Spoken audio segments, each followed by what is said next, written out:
জীবনে লক্ষ্য স্থির রাখা খুবই আবশ্যক, কারণ লক্ষ্যহীন জীবন মানুষকে ভুল পথে চালিত করে। লোভ, ক্রোধ, হিংসা আর পরম শত্রু।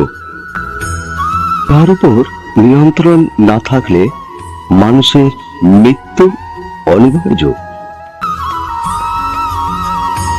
জন্মের সাথেই মানুষের মৃত্যু নির্ধারিত। তাই নিজের কর্ম করো, যা অনিবার্য, তার জন্য দুঃখ করো না।